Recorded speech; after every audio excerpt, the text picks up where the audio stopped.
सदा सत्स्वरूपं चिदानन्दकन्दं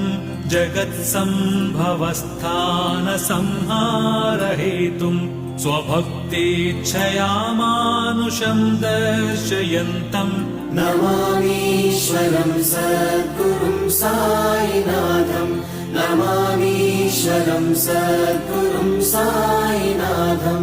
भवद्वान्तविध्वंसमार्ताण्डमीड्यं मनोवागतीतं